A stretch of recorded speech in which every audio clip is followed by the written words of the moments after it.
News 12 is brought to you by Kenneth Nugent. From the station that's on your side, News 12, first at 5, continues. I'm with AT&T Fiber. Okay. Thanks for being... An unprovoked racial attack caught on camera. A man soliciting for AT&T directs a racial slur at a South Fulton family's teenage son. We'll have that story in just a moment. First up, though, before the school year started, Columbia County was working overtime, fixing their staffing shortages. And just a few weeks ago, they told us they hired more than 200 teachers. But after all of that, they still had a few open positions, but those few numbers could leave a pretty big impact. Our Nick Veland checked in with them today about their hiring process. He joins us live in the studio with more. Nick.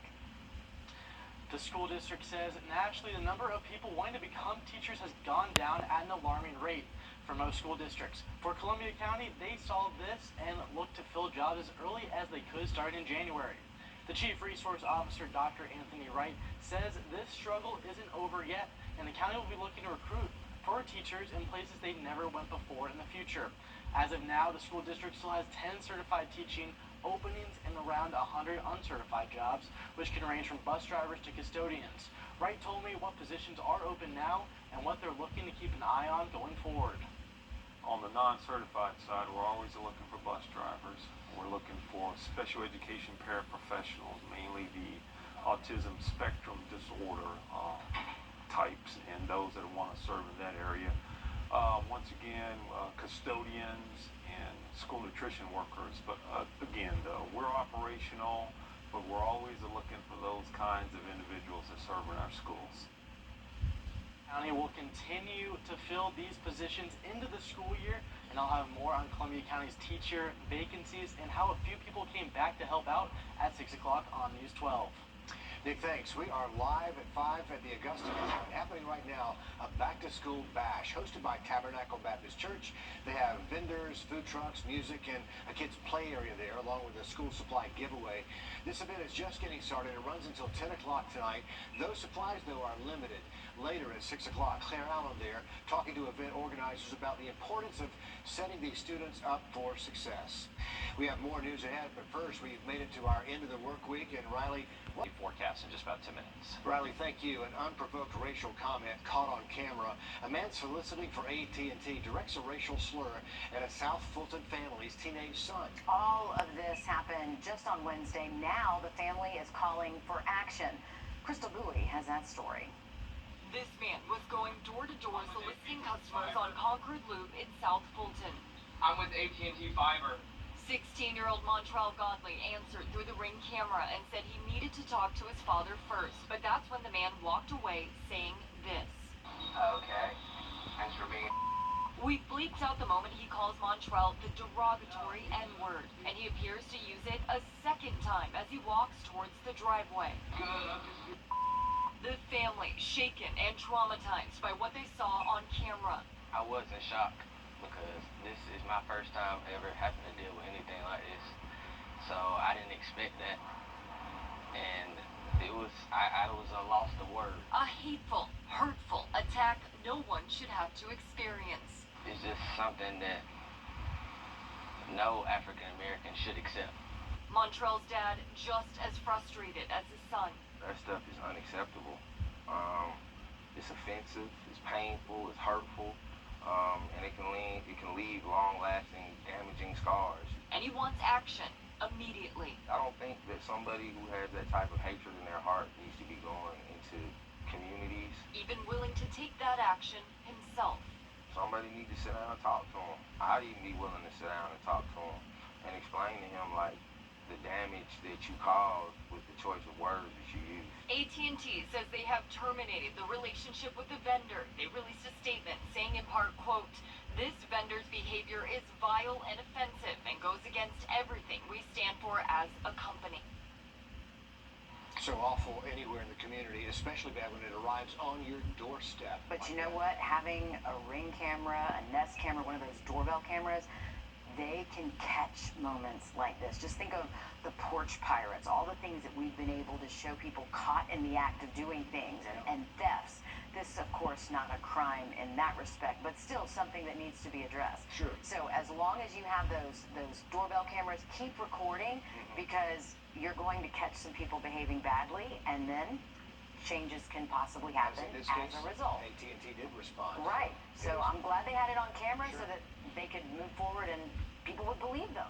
Also trending today, a tweet from California's Governor Gavin Newsom yesterday firing shots at states like Georgia implementing strict abortion laws, urging the film industry to leave our state.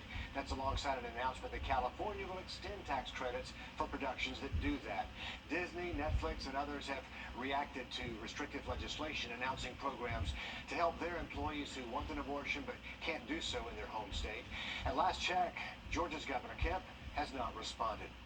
Monkeypox, now a public health emergency here in the U.S. President Biden making that declaration yesterday. Since the first U.S. monkeypox case was identified back in mid-May, more than 6,600 probable or confirmed cases have been detected across the country, almost every state now. Georgia with the sixth most cases in the country. As of this morning, health officials confirming 544 positive cases of monkeypox in Georgia. The FDA is exploring how to protect more people with the same vaccine supply. The baby formula shortage in Georgia has women breastfeeding their babies, and now that's sparked a demand for lactation consultants. On top of having to stress about finding formula, lactation experts say breastfeeding has more benefits by providing better growth, brain, and eye development. One of the biggest struggles, though, of breastfeeding is going back to work. So experts encourage mothers to look at pictures of your baby while pumping to help with that emotional bond, and pump as often as needed to help your supply. So if you're going to be gone for an 8-hour day and your infant will feed 2 or 3 times, then you need to be pumping 2 or 3 times, and hopefully your work schedule will allow that. She also advises mothers who are breastfeeding to reach out to a lactation consultant if you're ever concerned or if you just need advice. There's a lot of help out there. Still to come, first at 5, a sneak peek of a local art exhibition paying tribute to one of Shakespeare's best comedies. Riley. Another afternoon with a few showers and thunderstorms. Not a washout, though, for the rest of this evening. Give you an update there and also the weekend forecast just after the break. Is to stop Brian Kemp. Check out the waterspout spotted in Smith Island, Maryland Thursday, causing some damage to that area. It did make landfall on Smith Island around 7 last night, cutting across the island as a tornado. If you look at the screen here, you can see that waterspout moving across the water there before moving over the marshes and then onto land. No serious injuries there, but the waterspout did cause some significant damage to several buildings. Roofs blown off, windows shattered, even some boats flipped over out there. A waterspout, beautiful until it becomes a tornado. Right. Then we've got a problem. Yeah, it's just nice to look out from far away. Yeah, this has been the summer of earthquakes in South Carolina. Another earthquake hitting Elgin yesterday, a smaller one this time. According to the USGS, it was 1.6 magnitude. It hit around 2:40 or so in the afternoon, located approximately 5.1 miles to the southeast of Elgin. This town, this small little town, has just been hit over and over again. First Alert Chief Meteorologist Riley Hale, we've been watching it. Usually an earthquake that small wouldn't make our newscast, but just because of the frequency of them, yeah, I mean, it's been crazy. It really has been. And they call it a swarm, which is kind of a weird buzzword, but yeah, a swarm. Into that 7-day forecast by this time next week, we're seeing highs near 90. It could get even cooler by next weekend. Sounds good. Riley, thank you. A new exhibition, an art exhibition opening up in North Augusta. This one's called A Midsummer Night's Dream. The Arts and Heritage Center invited local artists to submit work, and now they're putting it all on display. Our Will Volk shows us more. Dreams are on display.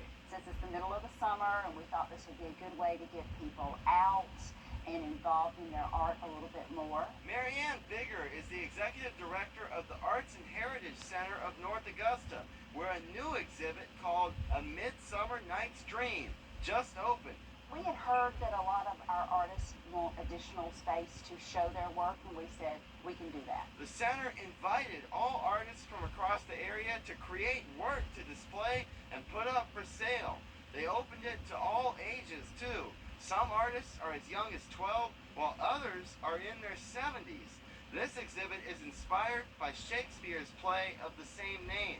One of the main characters was Puck, and there was lots of fairies.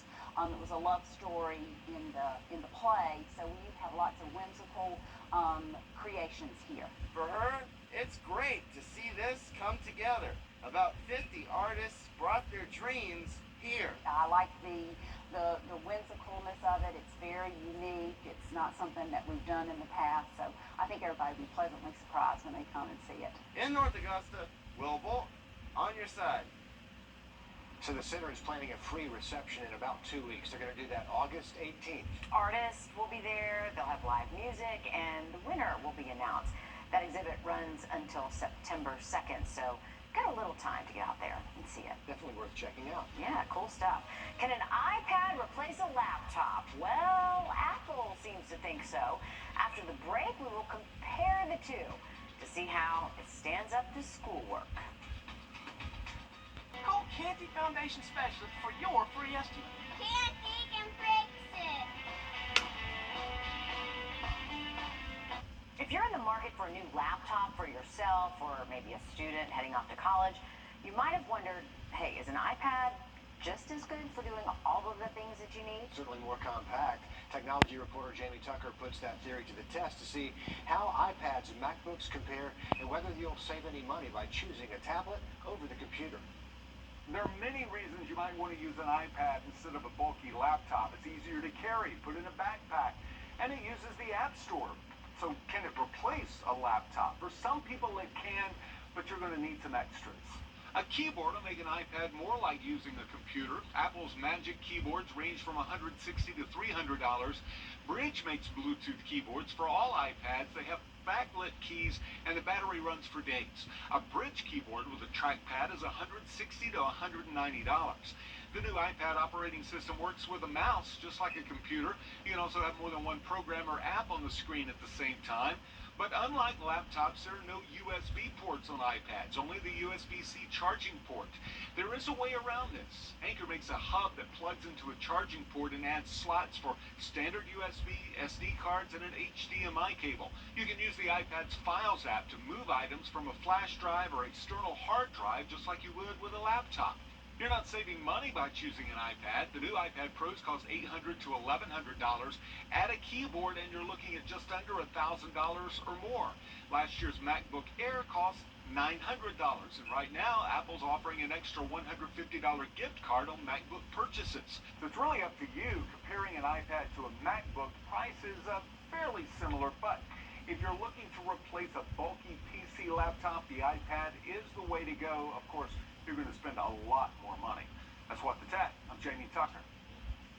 Apple's new line of MacBook computers will be available in October. The latest versions will be priced at $1,200 to $2,000. Interesting question. Are computers on the way out, replaced by the pad? Maybe. Maybe. We'll see what the market decides about that. Well, it's all about getting back to true freshman form. Georgia Southern hitting the grass for camp. Alyssa Lyons brings us the latest on the Eagles. Yeah, getting back there is a little easier said than done, especially for Evans graduate and all Sun Belt cornerback Derek Canteen.